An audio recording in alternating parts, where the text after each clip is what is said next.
Tenemos el placer de ya estar conectados y tener la presencia mediante Zoom, mediante una llamada con nuestro querido colega también, porque es periodista, además de ser senador nacional, Marcelo Lewandowski, a quien les vamos a pasar a presentar. Hola Marcelo, ¿cómo estás? ¿Cómo les va? ¿Cómo andan todos? Bueno, lamento no poder estar ahí, me hubiese gustado compartir con ustedes ahí en el estudio. Siempre uno cuando busca algo tiene que luchar por conseguirlo. Veníamos planeando hace varias semanas tratar de conectarte, de tenerte presente. Valoramos igual de que estés del otro lado, por eso te agradecemos. Te pedimos disculpas por la hora, por ahí el exceso, viste, muchas veces es algo que nos excede a nosotros, pero preguntarte también, primero que nada, ¿cómo estás vos? ¿Cómo estás obviamente con tu cargo en el cual estás ejerciendo hoy en día y ya llegando a fin de año? ¿Qué balance haces? Y fue un año picante, un año movido con mucha histeria colectiva, como digo yo, ¿no? Con mucho nerviosismo y con muchas dificultades. Entonces, la verdad que ha sido un año que se fue volando y que nos deja, bueno, a mí me deja muchos sinsabores. Esperemos poder hacer algo más el año que viene, poder ayudar un poco más y poder cambiar algunas de las cosas que están pasando, pero ha sido un año realmente convulsionado, con muchísimos cambios en la Argentina y bueno, tratando de adaptarse a todo eso y bueno, desde la función que nos compete, poder hacer lo que corresponda para cambiar esta realidad, ¿no?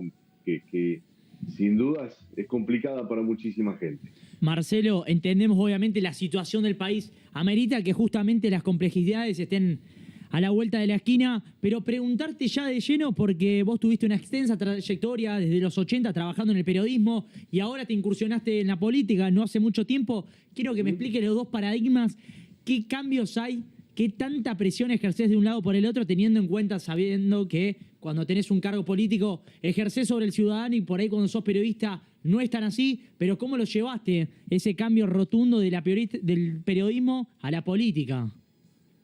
Y en una uno comenta lo que hacen otros. Acá uno tiene que hacer y es comentado por otros. Así que son dos posturas totalmente distintas. Y bueno, uno de pronto en el periodismo, cuando veías en las redes, cuando si te equivocabas en si era penal o no era penal, si había un equipo jugado bien o jugado mal, y los hinchas te insultaban o te aplaudían o te agradecían. Ahora la situación es mucho más compleja, sobre todo por un descreimiento grande que hay de parte de la sociedad, de la política. Por más que uno hace 5 años que ha incursionado en esto, bueno, les caben las generales de la ley y por supuesto que las responsabilidades son mayores y los compromisos son mayores. Y bueno, sin duda que eso lo viví. Cuando uno lo toma con responsabilidad, sin duda que el cuerpo lo siente y bueno, tu cabeza también en torno a que no solamente tenés la responsabilidad de hacer bien tu trabajo, sino que hay gente que te acompañó con el voto, que confía en vos, y gente que aunque no te haya acompañado con el voto, la tenés que representar. Y por supuesto son responsabilidades muy grandes y que uno las asume como tal, ¿no? Y eso lleva una carga realmente importante. Lo sentís en el cuerpo y en la mente, si realmente lo sentís como con un compromiso, ¿no? Hay otros que, bueno, están y no pasa nada y van por la vida. Uno no le resbalan las cosas si están bien o están mal. Bueno, Marcelo, primero buenas noches. ¿Cómo te va? Yo tengo, antes de ir a la pregunta, muchos recuerdos de cuando veía el graph que decía tu nombre y a mi viejo lo volvía loco. Papi, ¿será algo del delantero del Borussia? ¿Viste? Allá cuando salió, cuando Lewandowski se empezó a ser conocido. Y me acuerdo, siempre tengo el recuerdo de leer el apellido y 10 años menos, 11 años menos, pensando que el mundo era mucho más chico y asociando apellidos y demás. La pregunta es si seguís mirando fútbol, ¿cómo estás con el fútbol? ¿Lo estás siguiendo? Sí, trato de seguirlo en la medida que puedo, mucho menos de lo que me gustaría, por supuesto, porque muchas veces me gustaría ver partidos de Champions y estoy trabajando y es imposible. los fines de semana, los partidos de noche. Bueno, trato de ver, veo Ascenso, ¿no? Veo al Charrúa por ahora que se puede ver por YouTube. Claro. No me pierdo ninguno de los partidos. A la cancha estoy yendo un poco menos ahora en esta última parte del año. Pero trato de seguir a los dos equipos de la ciudad. Y cuando hay un partido trascendente también poder verlo. A ver, trascendente y no trascendente. A veces me engancho a ver las definiciones de Nacional B o un partido el lunes a la noche, y también me engancho a verlo porque esa adrenalina sigue y ese gusto por el fútbol. Y que a mí me pasa una cosa, me pasa de cuando trabajaba en el fútbol, me reunía con los amigos y digo, basta, no me pregunten más de fútbol, hablemos otra cosa. Entonces, y ahora es todo lo contrario. Ahora voy y digo, hablemos de fútbol. Basta de problemas. Claro, hablemos de otra cosa, hablemos de fútbol. No me pregunten lo que pasó, que el Senado, que bueno, así que te pasa eso, ¿no? Cuando estás tan metido en un tema es que querés una vía de escape, y hoy trato de que el fútbol sea una vía de escape, ¿no? Para divertirme y pensar en otra cosa. Hola Marcelo, ¿cómo estás? Tomás te saluda. Preguntarte, Tomás, ¿cómo fue esta etapa de transición para vos del periodismo a la política? ¿Y qué te impulsó ese cambio? Y por sobre todas las cosas, si hay herramientas de la comunicación y del periodismo que te sirvieron ahora para la política. Sí, totalmente. Primero, que yo cuando me vuelco, la primera vez que me hicieron el ofrecimiento para involucrarme en política fue 2013. Bueno, después en el 2015, 2017, hasta que en el 2019, digamos, que yo había tenido una militancia en la juventud y eso había quedado como un compromiso, y sabía que algún día podía llegar esa posibilidad. Pero también era siempre un replanteo de vida. Yo no hago las cosas porque sí de un día para otro. Yo cada vez que tomo una decisión realmente la mastico, la pienso, la hablo con mi entorno, la hablo con mis amigos, la hablo con algunos experimentados de algunos de los temas para tomar resoluciones. Lo hacía ayer en el periodismo cuando me ofrecían, por ejemplo, hacer un programa, y yo lo hablaba, preguntaba, le daba vuelta una vez y otra vez. No soy fácil de tomar la decisión, no soy expeditivo, digo, bueno, sí o no, rápidamente.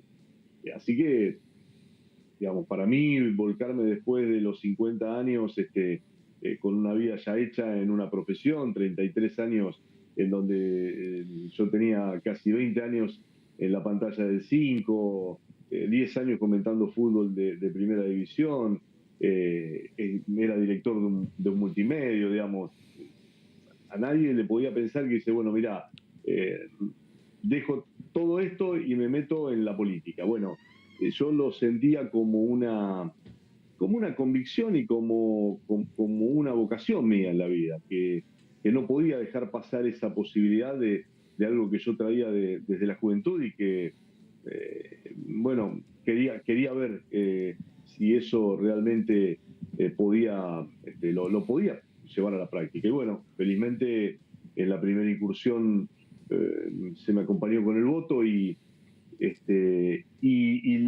respecto a las herramientas, yo creo que sí, que son fundamentales, porque uno cuando es cronista indaga, investiga, busca, habla con uno, habla con otro, escucha, mira, y a mí todas esas sensaciones es como una formación de vida que te fuiste dando. Entonces vos, para percibir determinadas cuestiones, no solamente te la tienen que contar, sino tenés que vivirla, tenés que verla, y el diálogo con la gente, el mano a mano.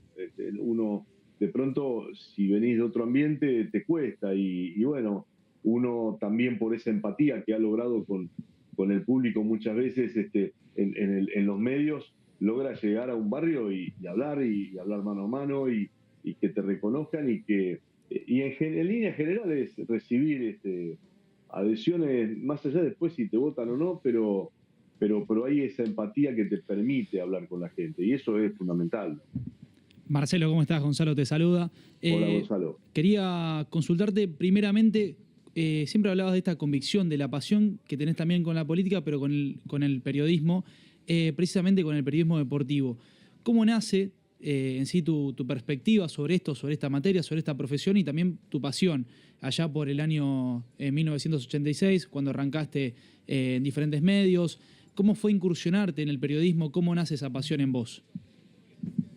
Yo creo que uno, no sé, hay algo que te rodea. Mi viejo era futbolero, pero yo desde chico, a mí antes, yo digo siempre que antes de regalarme una bicicleta, mis viejos me regalaron una radio chiquitita con la que yo escuchaba todo, escuchaba las tiras deportivas, no me perdía una, sabía en cada radio a qué hora estaba, lo- había, por supuesto no había FM en aquel momento, eran todas radios de AM.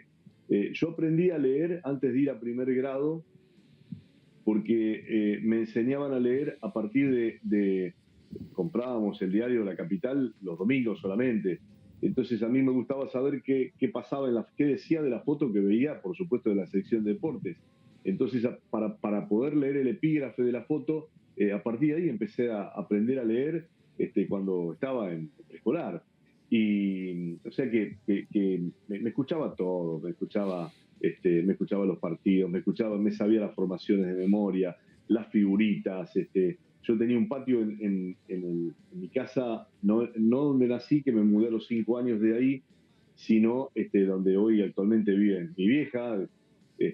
Y teníamos un patio grande adelante y yo jugaba y me relataba los partidos, comentaba, tenía en la cabeza, imaginaba los equipos en la cabeza que jugaban y yo pateaba contra la pared, atajaba, hacía jueguitos, era un tarado de la cabeza, ¿no? Y por supuesto jugaba con los amigos en la vereda. Y después me hacía con las tapitas de las gaseosas, las pintaba con témpera, les dibujaba los numeritos y después mi viejo tomaba un vino que era vino Baschetti, que venía en una botella de litro con la tapa rosca, como podría venir ahora aquello, el Amargo Obrero o el Fernet.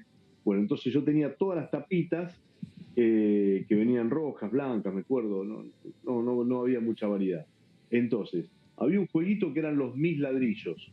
Los mis ladrillos eran que se hacían casitas, bueno, hacías de todo. Entonces hacía los arcos con eso. Con los trapos rejilla humedecidos, era la red de los arcos. Las tapitas, los jugadores, y con las tapas del vino era el público. Entonces me armaba todo ese escenario, a lo mejor pasaba toda la tarde armando la escenografía y después jugaba con las tapitas. O sea que el periodismo nacía de ahí. Yo era un relator de los partidos, era el que comentaba, era el que... y bueno, todo lo que escuchaba y lo veía lo trasladaba. O sea que ya viene desde... la enfermedad viene de chico, ¿no? Como ustedes verán, empecé en el Politécnico, me recibí de técnico constructor, pero ya en segundo o tercer año le dije a mis viejos, miren, yo me voy a recibir de técnico constructor en aquel momento no era técnico constructor, pero había pensado en alguna otra rama de la tecnicatura, pero bueno, en tercer año me decidí por la construcción. Y bueno, me recibí, pero después voy a estudiar periodismo, así que me recibí de técnico constructor y después me fui a estudiar periodismo. Y al poco tiempo que estaba estudiando, tuve la oportunidad de que me brindaran de compartir una tira deportiva de 15 minutos. Iba todos los días, 15 minutos me tomaba el colectivo, me iba hasta el centro a Radio Nacional, hacía una tira de 15 minutos, era de 14 a 14:15 o 14:15 a 14:30 y me volví a mi casa. Pero esos 15 minutos de tira deportiva para mí era estar en la oral deportiva de José María Muñoz para ese entonces. Marcelo, además de tu extensa trayectoria dentro del mundo del periodismo y ahora justamente ligado a la política, pero siempre hay algo que te tiene cercano, que son los medios de comunicación en los cuales vos solés interactuar y consumís. En aquella época, en tus comienzos, a comparación de hoy, ¿qué análisis haces acerca justamente de la hegemonía esta de los medios, con todos los cambios, con las formas que hay hoy en día? ¿Qué notas qué cosas positivas se hacen ahora o qué cosas negativas cambiaron para mal a comparación de años anteriores? A ver, esto de que todo tiempo pasado fue mejor, suena a que uno es un viejo choto que no reconoce los valores de los cambios, ¿no? Yo creo que todas las cosas, a ver, los avances tecnológicos son maravillosos. Después, bueno, bien utilizados, esto yo siempre digo que es como el uranio. Si el uranio vos lo usás para generar energía es valiosísimo, si lo usás para hacer la bomba atómica es es desastroso y es Mirá. mortal. Entonces, yo tengo hoy la posibilidad de llegar a una red. Fíjense cómo hacíamos nosotros periodismo. Había 2 tiras en Buenos Aires, 2 tiras deportivas, una en Rivadavia, otra después apareció Continental o Mitre.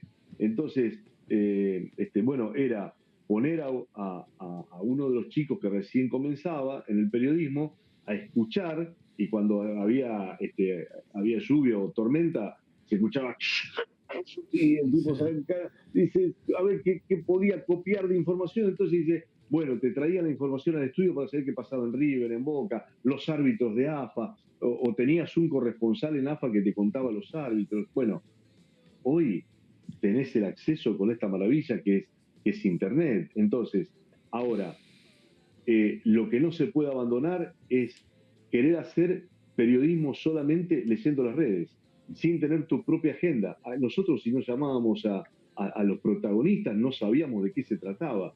Y hoy lo siguen haciendo, por supuesto, muchísimos colegas, pero esa información propia, esa fuente propia, ese ser confiable a partir de lo que vos investigaste. Yo veo que ahora hay muchos que repiten, alguien dice una información, y todos lo repiten como loro. Antes también pasaba. Antes algunos leían La Capital o Clarín y hacían periodismo a partir de lo que leían ahí, no tenían información de nada, no tenían ni hablaban con el cronista de la práctica, nada. Entonces, en aquel momento y este momento también hubo cosas que no están bien.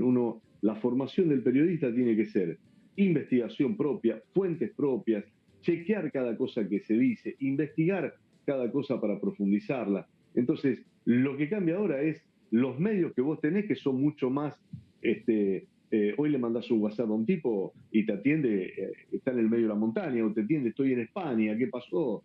Antes, si no estabas en la casa para llamarlo por teléfono y engancharlo, a la hora que llegaba a la casa no te enterabas.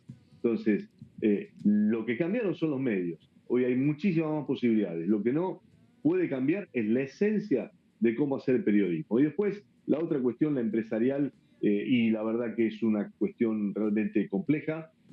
Es compleja, y también el sostenimiento de los medios, ¿no? En donde hoy pareciera que la pauta oficial es casi decisiva, y eso condiciona mucho, sobre todo no solamente en la cuestión futbolística, sino también en la cuestión, fundamentalmente en la cuestión política. Y eso se nota. Uno viéndolo de este lado, realmente se nota.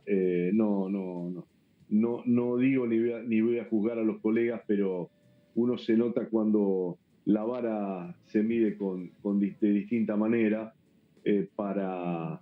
bueno, de acuerdo a la misma acción, quien la haga, ¿no? Y esto muchas veces responde a esas cuestiones.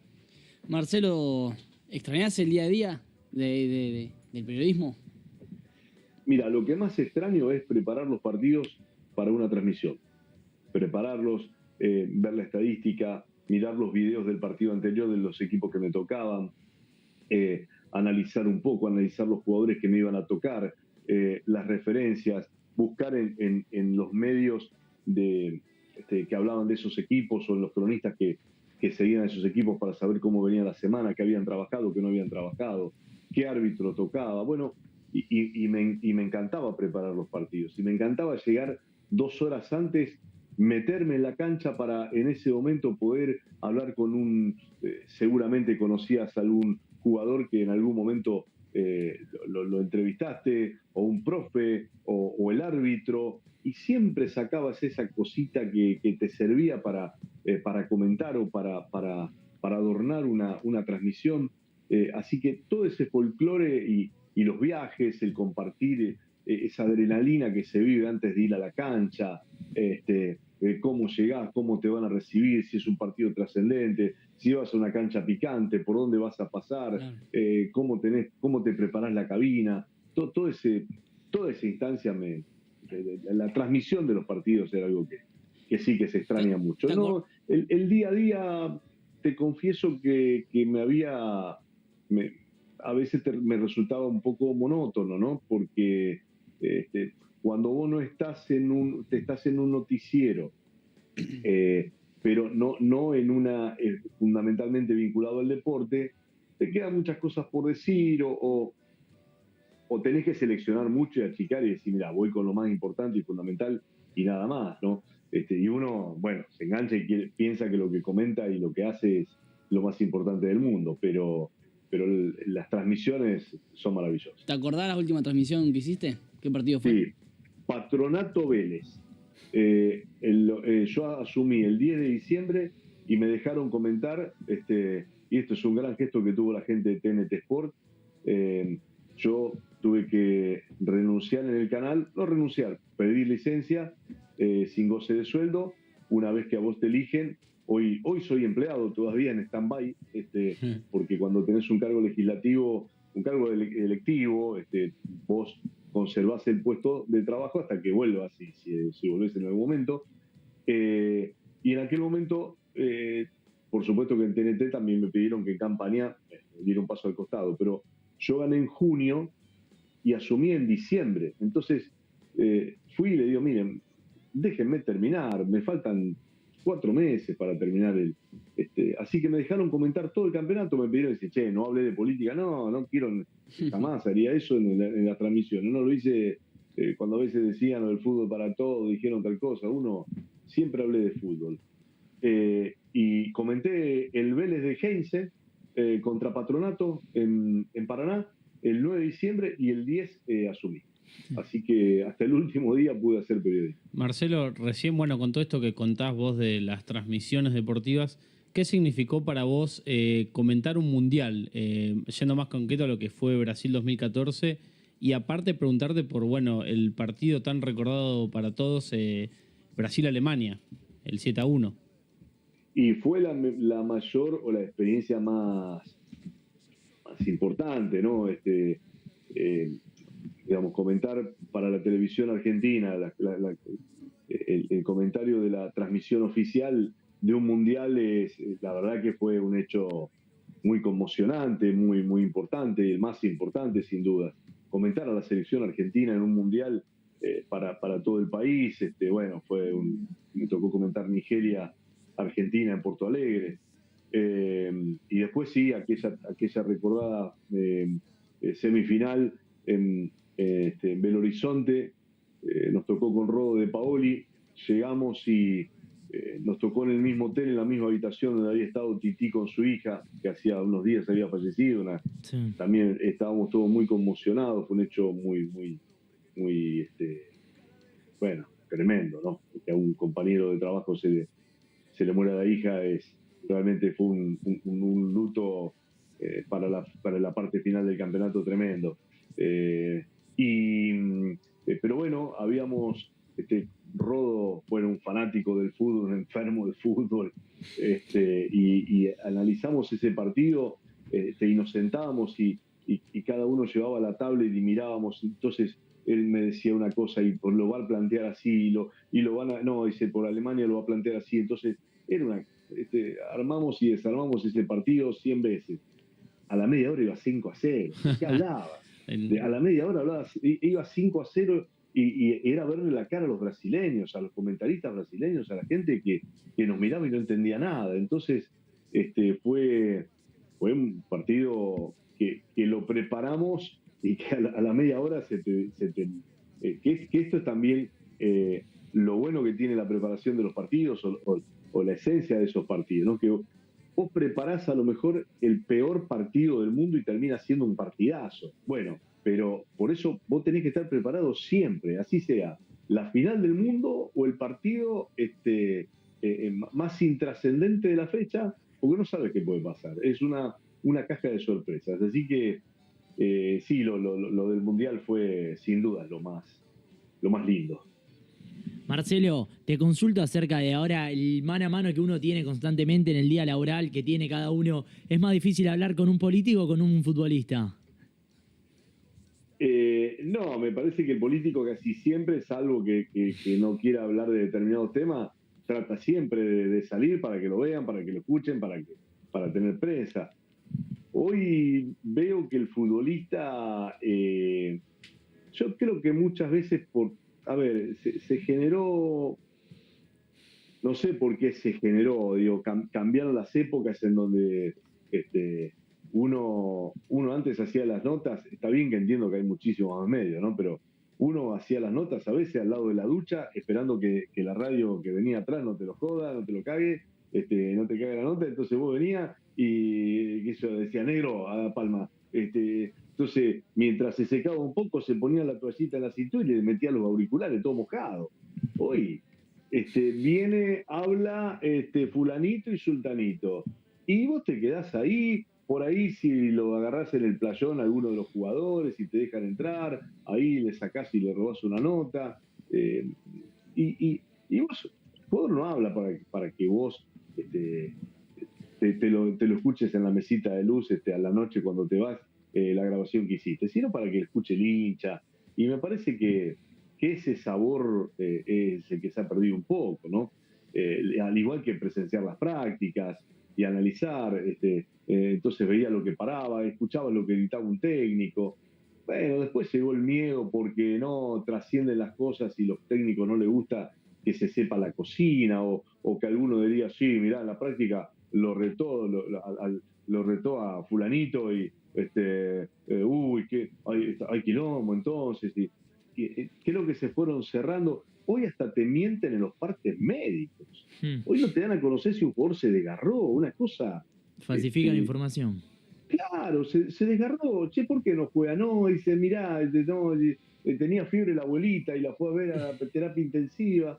Entonces digo, entonces no sabés si está lesionado o no está lesionado, si tuvo lío con el técnico, si se agarraron a trompadas, si queda más margen para la especulación todavía. Entonces, también porque debe haber pasado que en algún momento se lesionaban todos físicamente, entonces dice, bueno, la culpa es del profe, que los desgarra a todos, el profe tiene la culpa. ¿Qué sé yo? Son cosas lógicas del fútbol, pero es como que se ha cerrado tanto la cocina que yo, por los pibes que cubren los equipos, los compadezco, porque tienen que hablar de lo que le cuentan, de lo que alguien le dice, inventar, es una cosa realmente compleja hacer periodismo hoy para cubrir a los equipos, para sacar notas, pero se ha transformado en un hecho, y también muchas veces pensaba que para justificar que los departamentos prensa tengan también una determinada injerencia, que está muy bueno lo que hacen en muchos casos, pero esto de yo quiero hablar con fulano, yo quiero hablar con qué sé yo, para poner un nombre, yo quiero hablar con Velázquez, no quiero hablar con Hoyos, o el otro viene, yo quiero hablar con Campán, no quiero hablar con Johnny Gómez. Bueno, te eligen, me pasó una vez en Copa Libertadores, me fui con el canal, jugaba Central Copa Libertadores en Montevideo, no me acuerdo, River de Montevideo, no sé con quién era, pero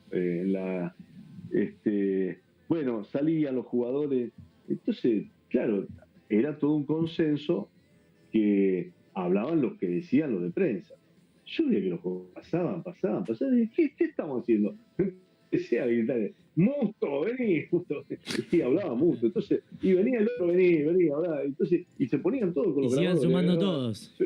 Claro, pero digo, muchachos, yo me hago 800 kilómetros Rosario, para hacer un partido de Copa Libertadores y me va a decir uno que habla uno y otro y me voy con las dos notas que hicimos todos a Rosario. No, a ver, cambiarla, a ver, háganlo en otro momento, pero vamos a hacerlo a la vieja usanza, porque si no, esto no tiene ninguna gracia.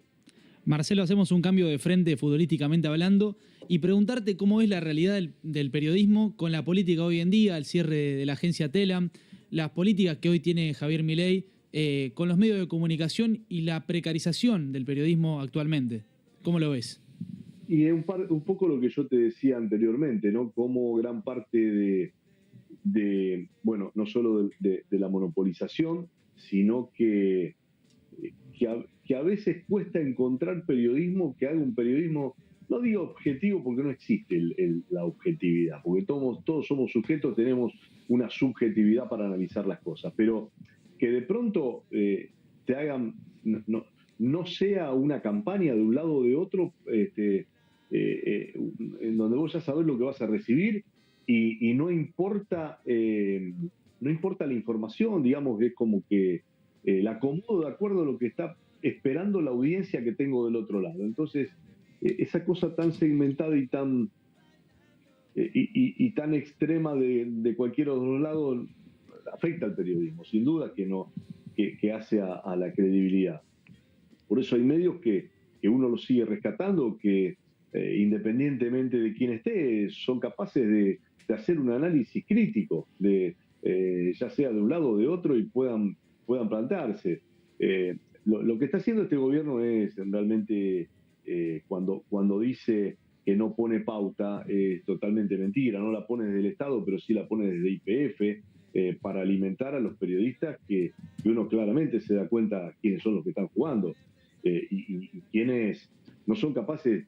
Eso, por ejemplo, lo que ocurrió hace poco ahí en Rivadavia, donde Longobardi fue maltratado por el presidente, y su compañero de pase miraba para otro lado y decía, sí, solidarizate. Claro. Le dijo que era Empatía. un chorro, que era un sobrado. A mi compañero, una vez yo me peleé muy mal con un técnico de Rosario porque lo mandamos a Leo Farjat a hacer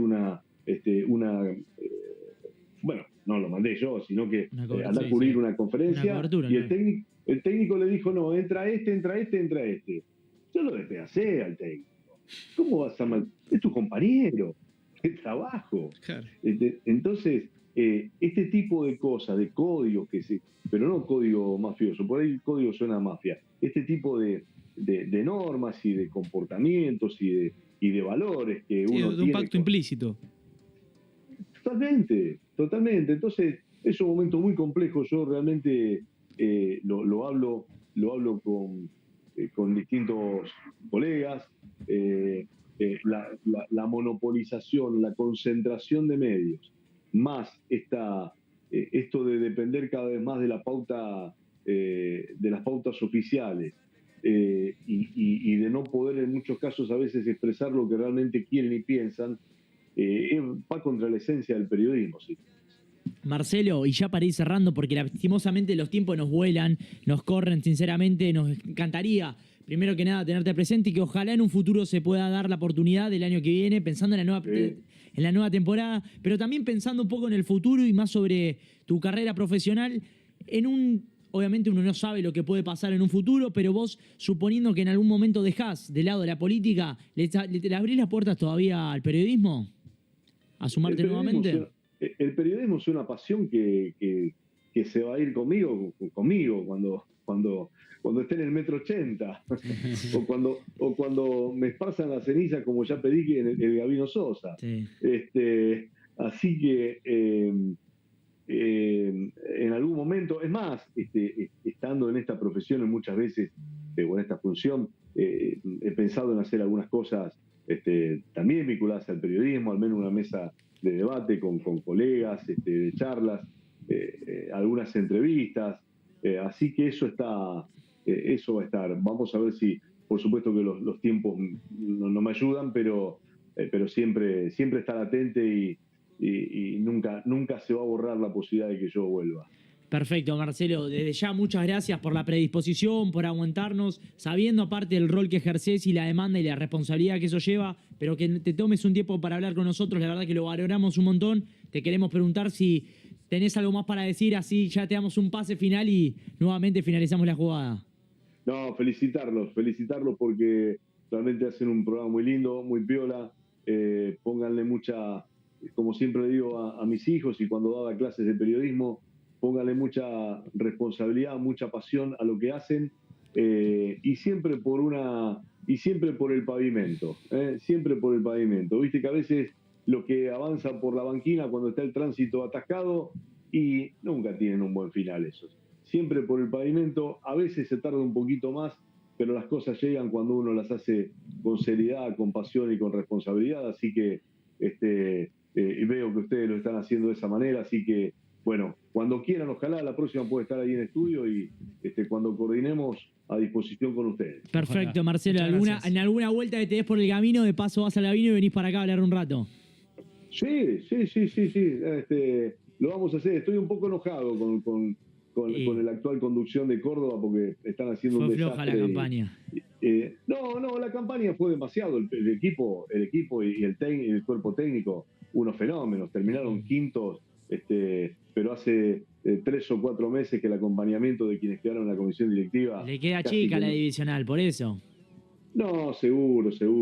Por supuesto que si no salimos de esa división es tremendo. La verdad que ver los equipos que están ahí y que esté Córdoba te dan ganas de no mirar nada. Pero bueno, hay que tener fe. Marcelo, te mandamos un abrazo grande, te agradecemos nuevamente, estamos en contacto. Gracias, abrazo grande. Muchas gracias, Marcelo. Chau. Chau, chau. Y así concretamos al último protagonista del año.